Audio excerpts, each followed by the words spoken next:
রাজনৈতিক পাড়ায় সবচেয়ে গুরুত্বপূর্ণ সংবাদ হচ্ছে 1 যুগ পর বাংলাদেশ জামায়াত ইসলামী তাদের নিবন্ধন ফেরত পেল। পাশাপাশি প্রতীকের বেলায়ও পজিটিভ মন্তব্য করেছে হাইকোর্ট। এখন ইসি নির্বাচন কমিশনের দিকে তাকিয়ে আছে, অর্থাৎ নির্বাচন কমিশনকে নির্দেশ দেওয়া হয়েছে আপনারা আপনাদের পরবর্তী পদক্ষেপ গ্রহণ করুন, বাংলাদেশ জামায়াত ইসলামী নিবন্ধন ফিরিয়ে দিন এবং প্রতীকের ব্যাপারে আপনার সিদ্ধান্ত নিন। এখন নির্বাচন কমিশনের এই বক্তব্যের পরপর কিছুক্ষণ পূর্বে শিশির মনির তিনি স্ট্যাটাস লিখেছেন যে সংক্ষিপ্ত রায়ের মাধ্যমে বাংলাদেশ জামায়াত ইসলামী তাদের যেমনটা নিবন্ধন ফিরে পেয়েছে তেমনটি প্রতীকও বহাল রয়েছে। এখন প্রতীকের ব্যাপারে এখন পর্যন্ত ইসির বক্তব্য পাওয়া যায়নি, তবে বলা যায় যে অনেকটা নিবন্ধনের পাশাপাশি তারা প্রতীকও ফিরে পেতে যাচ্ছেন। বর্তমান সময় বাংলাদেশের গণতন্ত্রের স্বার্থে একটি শক্তিশালী বিরোধী দল প্রয়োজন, কারণ বিএনপি ক্ষমতায় আসছে সেটা অনেকটাই বলা যায় যে নিশ্চিত ধরে নিতে পারে যদি কোনো ধরনের দুর্ঘটনা না ঘটে তাহলে বিরোধী দল কে হবে। শক্তিশালী বিরোধী দলের স্বার্থে বিরোধী দলের প্রয়োজনে জামায়াতের অবস্থান এই মুহূর্তে সবচেয়ে এগিয়ে, এবং যদি জামায়াত তাদের নিবন্ধন না পায়, তাদের প্রতীক না পায়, তাহলে কিভাবে কি হবে। সেই সবকিছু মিলে এই যে রায়টি হলো সেটি যেমনটি জামায়াতের জন্য উপকারী তেমনটি বাংলাদেশের গণতন্ত্রের স্বার্থে সেটি খুবই প্রয়োজনীয় ছিল।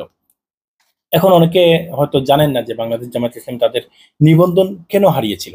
মূলত এই যে তাদের নিবন্ধনটি সেটি কেন বাতিল হয়েছিল।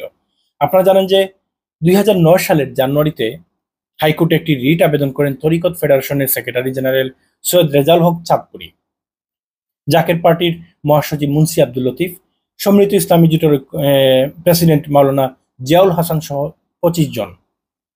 তাতে বলা হয় 4 কারণে বাংলাদেশ জামায়াত ইসলামী দল হিসেবে নিবন্ধন পেতে পারে না। প্রথমটি কি, জামায়াত নীতিগতভাবে জনগণকে সব ক্ষমতা উৎস মনে করে না, সেই সঙ্গে আইন প্রণয়নে জনপ্রতিনিধিদের নিরঙ্কুশ ক্ষমতাকে স্বীকার করে না। তারা মনে করে যে সর্বক্ষমতার মালিক আল্লাহ। এটি কিন্তু প্রথম দোষ। দ্বিতীয়টি ছিল গণপ্রতিনিধিত্ব অধ্যাদেশ অনুসারে কোনো সাম্প্রদায়িক দল অর্থাৎ ধর্মীয় দল নিবন্ধন পেতে পারে না।